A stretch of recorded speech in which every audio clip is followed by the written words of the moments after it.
Hi guys, it's Ross at foodtravelmusiclove.com, inspiration from the heart. We're back again here with Peter. I say back again, last time, you might remember we were down at the stables and Peter's kindly invited us down to his home here. We won't give the address, you know, get loads of fan mail and that coming down there. Oh yeah. Yeah, yeah, I mean he's used to that, you can tell, you know. Get a few more bits of information out of someone who knows a little bit more about the area than me, I think we can say, based on the fact that I still say Pattaya. Yeah, right. Well, I mean, you only have to listen to the song, don't you? Yeah. Pattaya, Pattaya. Yeah, see, I suppose if I just do the song, then I'll maybe get to town. Yeah. Yeah.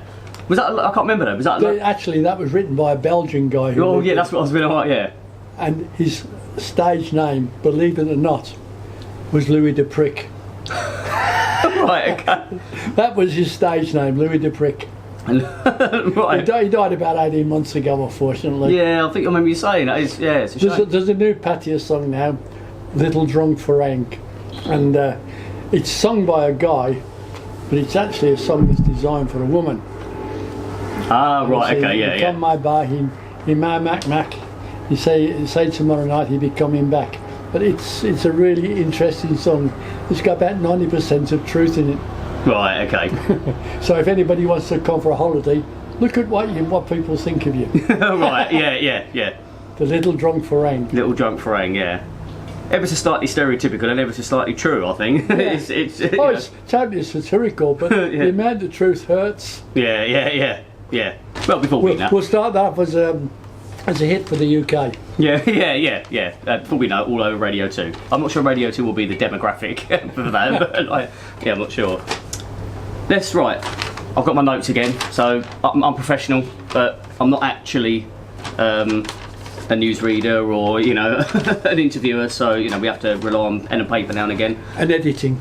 Yeah, exactly, yeah. After this, you won't even see I've got this in my hand, you know. Yeah. Right. How do you unwind and spend your free time, and how do you think retirement compares to UK and Australia? Free time, okay. I'm 82, but this morning I was playing golf. Oh, okay, yeah. And also, just about, within 15 minutes of where I'm sitting, I've got 4 really good fishing parks. Oh, okay. Where I can get fish of 100 pound in weight. Right, wow. Okay. So, you know, there's 2 things that you can spend your time doing. Within an hour's drive of Pattaya, where I'm sitting right now, there must be 30 golf courses. Wow. From 400 to 4,000 baht in cost. So if you want to be, I'm the big I am, you go to Soy I Am where the girls, the LPGA play every year. Yeah. Or you can go to my little golf course, which is very, very tight and very tested. Okay. But it's easy. Yeah. So do you think do you think being here has changed what your leisure outlook would have been and the sort of things you would have been doing? Well, I did play golf in Australia, but it was very expensive. I suppose things are more accessible like that. The cost factor of Australia is horrendous. You know, for my little golf course, I'd be probably paying $50 to play. Okay.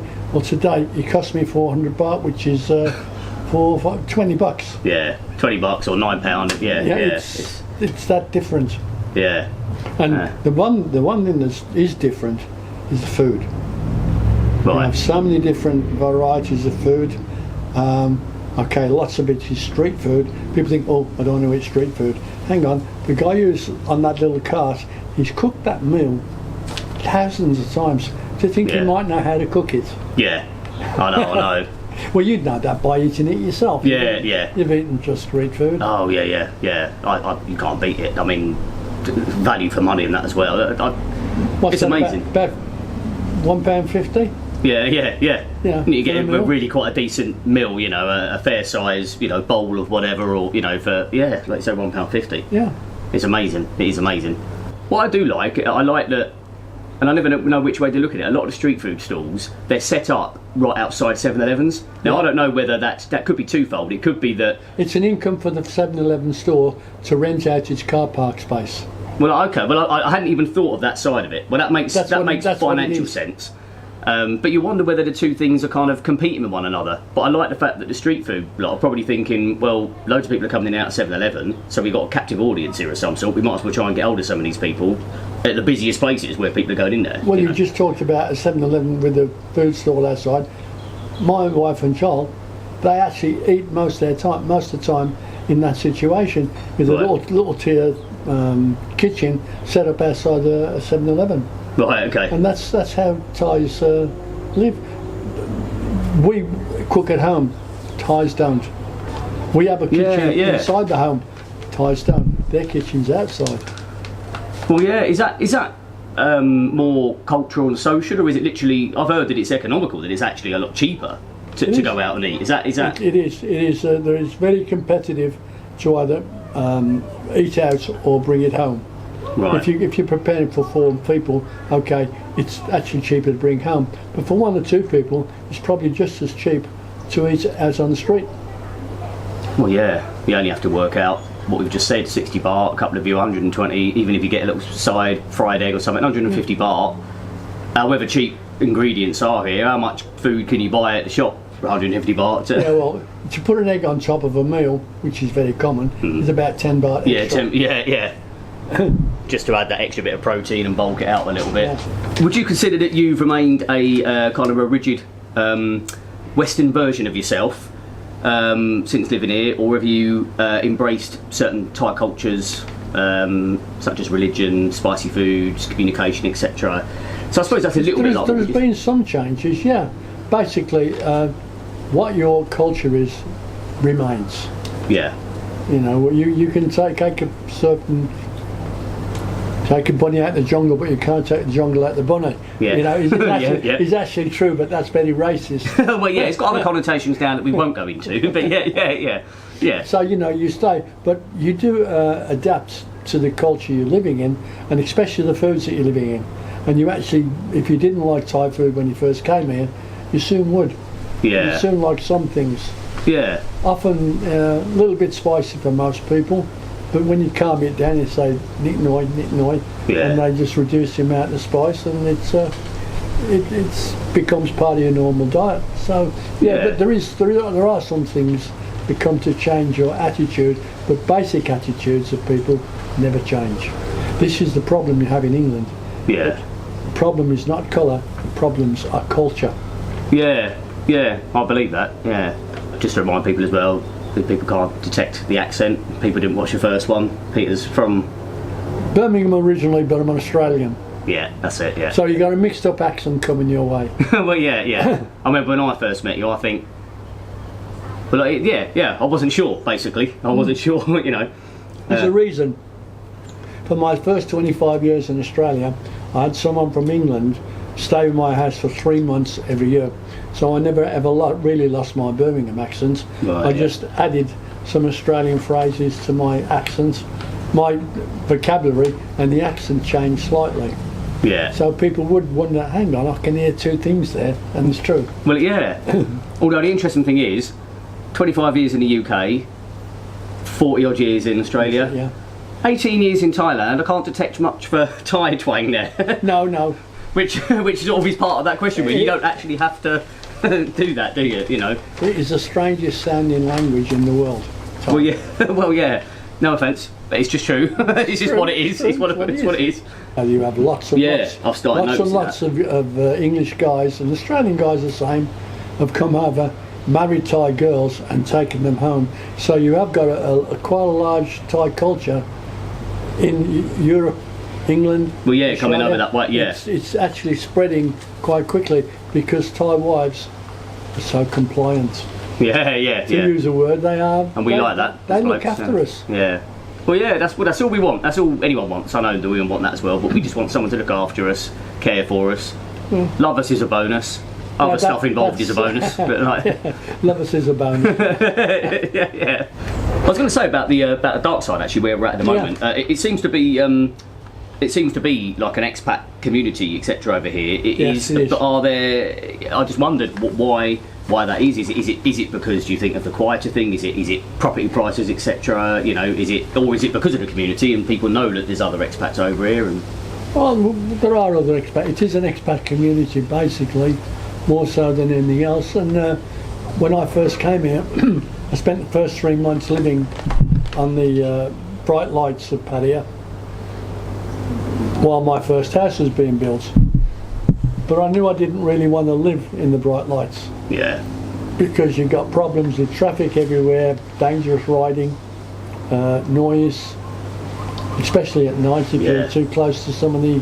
You can buy in a nice looking house, next thing you know, next door, somebody opens a bar and is playing music until 3 o'clock in the morning. Yeah, yeah. So it's actually more civilised to come out and live out here.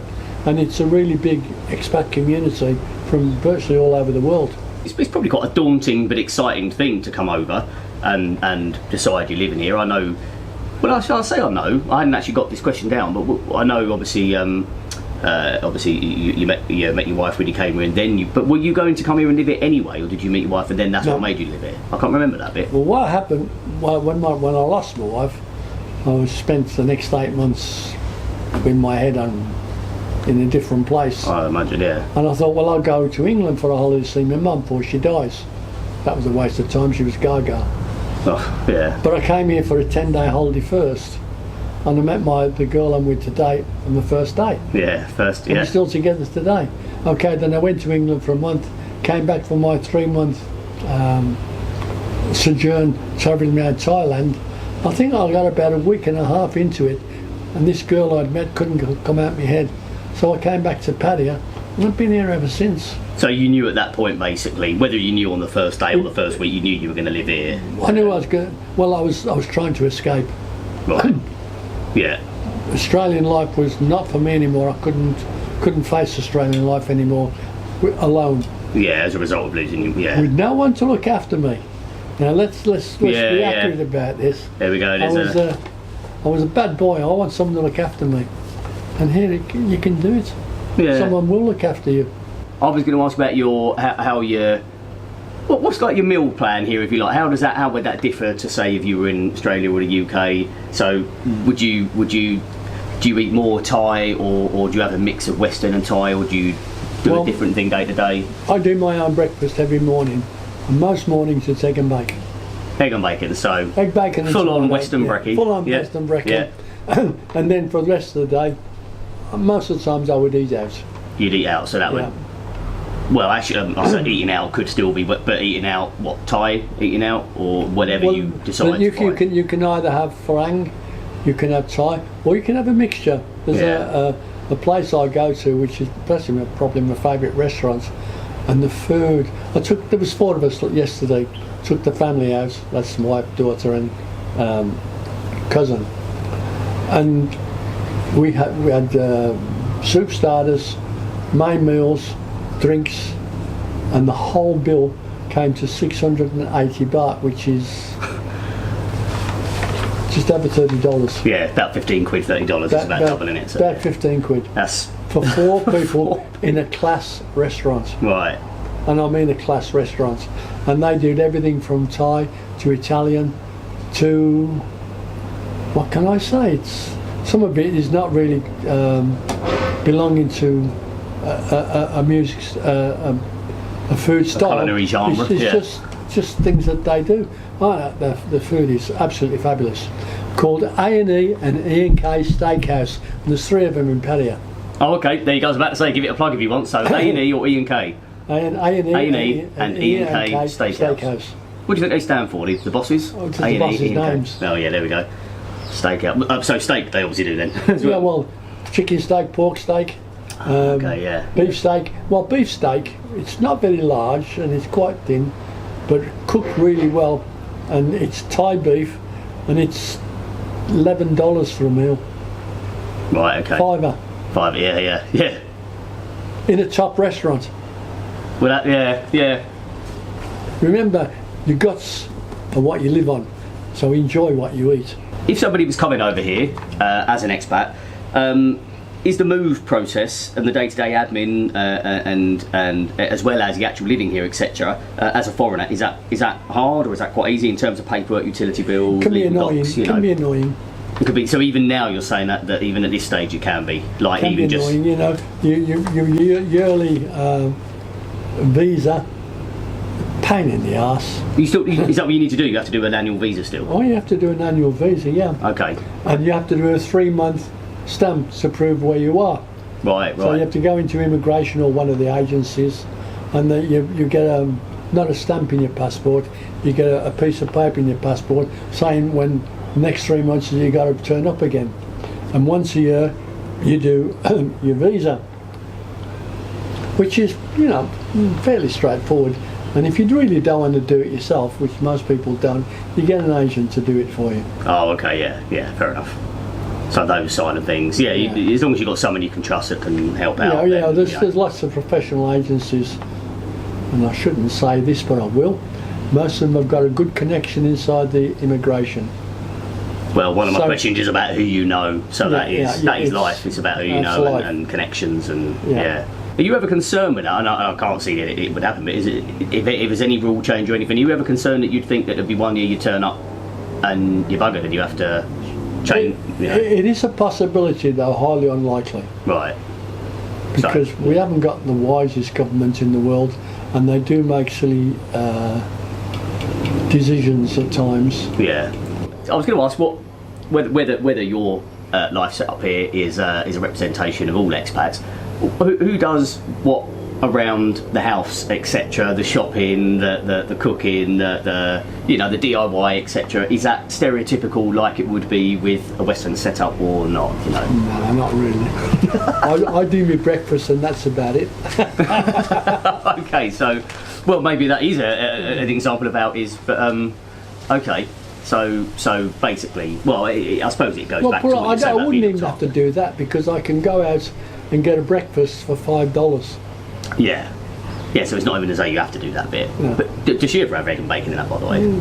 Does your wife ever have egg and bacon in that as well? Does she have like Western stuff? Almost never. Oh, okay, yeah. So if you're making breakfast, that's just you do that for yourself. That's for me. And then most days it's a bacon and tomato sandwich. Sometimes there's an egg thrown in there as well. Yeah. But otherwise, it's basically the kind of looked after lifestyle. So if you choose, I do nothing.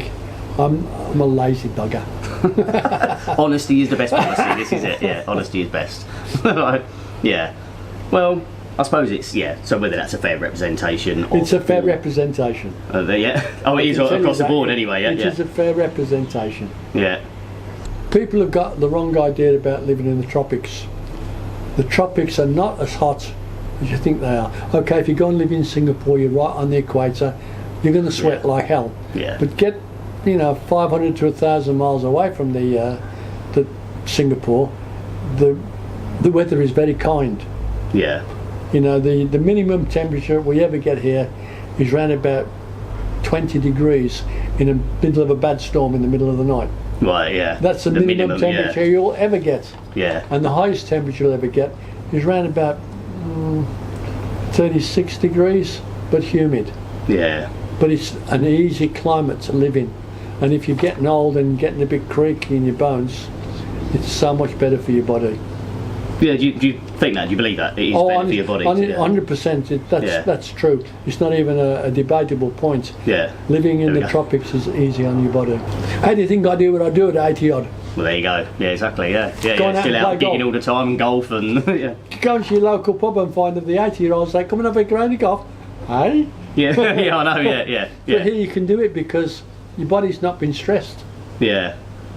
Well, stress. This brings me to my next question. A bit of a segue, and going back a few years, we want to forget lockdown. We want to forget COVID as much as we can, all the impact. But I just don't mention COVID. No. You'll set me off for the next hour. No. Trust me, I've got I've done videos on it, etc. So moving away from the COVID side of it itself, I just wondered the lockdown impact. Yeah. What was that like being here, say, compared to how you imagined it might be, the lockdown? It was absolutely wonderful here to actually live in the COVID times, because Pattaya is a bit of a crazy place and in the pre-COVID days, you get into the middle of Pattaya, the traffic was horrendous and dangerous. And suddenly we're riding around on empty streets. The only bad part was seeing the food queues. I thought I'd never see that in my life. it was horrendous. You would get in various points a kilometre of queue Wow. waiting to be fed by the government. I was going to say this was government food rather than just government. Because is that how they helped out people? You know, because businesses didn't get the They were grants. forced into it because the rich FARANG restaurant owners started it all off. So it made them look bad. It made them look bad, so they actually got in and did it. Right. Because when the FARANGs were feeding the Thais in Pattaya for 2 or 3 weeks before the government kicked in and started running the food parcels that people were getting every day. It was heartbreaking to watch. Yeah. But to actually live here in lockdown, it was great. I was going to say, did it ever make you think I might have to go back to Oz or UK for a month? But by the sound of it, that was couldn't be further from the truth then. Australia was the worst victim of lockdown. Oh, it was actually, wasn't it? Australia, yes, of course. You had a bloody prime minister who was threatening people and saying, if you don't have your jabs, you're going to lose your job. And this is the doctors and nurses. Yeah, yeah. He was an arsehole of the first order. Yeah. This is why he said, don't get me on COVID, innit? Yeah. But actually, again, COVID, it sort of brought me onto this bit by chance. Looking at healthcare and education, etc. Yeah.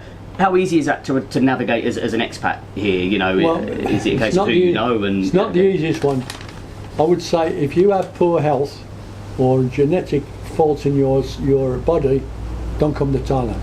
Right. If you know you've got pre-existing. If you know whatever, you've got pre-existing bad ones, diabetes, okay, no problems. Heart disease, no problems. You're going to die anyway sometime. Just be prepared for it. Yeah. Yeah, well, yeah. Yeah. But, you know, general health things, you need to be pretty healthy to consider coming to live here. If you have got poor health, think again. Right. Well, there you go. That's quite important then, yeah. And me at 70, you won't even get any health insurance. Oh, okay, yeah. And you won't even get health insurance in your own country to cover you here. You'll only get health insurance to cover you for the visit. Nearly at the last couple of questions. Briefed on a lot of it already to do with food and day-to-day stuff, but I just want to give us a brief idea of your start to finish typical day or perfect day. They might be the same thing for you, but no, you know. they vary. My typical day is I'm a lazy bastard. I'll get up in the morning, I'll cook my egg and bacon, or egg, bacon and tomato, or bacon and tomato sandwiches, whatever the decision is that day. Then I'll sit down in front of my computer and I will surf the computer, watch pirated series and movies. Yeah. And then come late afternoon, I will just get another shower, change my clothes, and then go out and sing all night, which is crazy. I'm 80 but I can still sing. He will tell you that. Is it? Yeah, this is how we met. One of my closing questions, I don't know if I've ever asked you this as such, but just what was it about Thailand that got you, apart from meeting your wife, as in it made you first want to come here? The food, the culture, the weather, you know? I'd been here many times. Oh, you had been here many times before that anyway? Because I used to go to Australia, from Australia to England for a holiday, then coming back we would stop in Thailand okay. Yeah. for a few days to get over jet lag. Right, And we used to go to Phuket. And the one thing that really got me, and this is going to be an unusual story, when we were flying, Princess Diana died. Okay, 1997. We got off our plane in Phuket, got down to Patong Beach where everyone goes. I went into the markets and all the market girls were crying. Now they knew nothing about Diana really. Diana was this person up on a pedestal who helped children, and the Thai girls felt so sorry that she died. That told me something about the Thai mentality. Yes. What a nice people they were. Yeah. And that struck in me. And okay, when I came back, I didn't go back to Phuket because I'd heard about Pattaya, and I needed to play a little bit to get over my personal tragedies. Yeah, and yeah. Phuket wasn't the place for me, Pattaya was. Yeah. But it told me a lot about what Thai people are really like, and they are the most fantastic people in the world. Yeah. That's and it's amazing to think that, you know, what, 6,000 miles separating, you know, this little country with this person that they've seen on the news and just seen her philanthropy work and all this, and it hit them that much. you know. But it did show a great deal about how Thais think. Yeah. Yeah. And they are very soft people. Yeah. Yeah, I believe that, yeah. Yeah. Well, based on hearing all this, the one final little question, again, I think possibly knowing the answer, but would there be anything that would... No, let me finish your question because I can tell you're going to go no. Before. Would there be anything that would get you back to Australia or the UK, but apart from touch wood, if there's any tragedy or any reason for you to go back like that? Yeah, you know, there is one thing. Because I don't want to add caveats like there that. There is one thing. Yeah. $10 million. There we go. I think that answers it any way you want to hear that. Yeah, brilliant. Well, I hope you enjoyed that, guys. Yeah, and there's 82 years worth of of knowledge and experience here. So I'm sure we could go to part 3, 4, 5, 6, 7 and come up with various stuff. But I hope you enjoyed that. Thank you, Peter. Cheers. Yeah, thanks for your hospitality. And yeah, thanks for watching. Ross, Peter, foodtravelmusiclove.com. Inspiration from the heart. And any final message? Come and live here if you're old and healthy. There you go. So what about me then? He's not saying that about me yet, is he? You're not old enough. Yeah, oh, okay, I'll take that as a compliment. 20 years time. 22, yeah, yeah. Cheers, right. See him? Oh, yeah. There he goes. Chipmunks. He's what that is it? A chipmunk? Yeah. Well, I remember seeing is that what they are, chipmunk? I remember seeing down when I was filming down in Jomtien, people were filming these things going up trees, and they weren't quite a squirrel. They weren't quite, you know, a fox, but they were. That's what they are. Yeah. Chipmunks. Ah, okay. I don't know.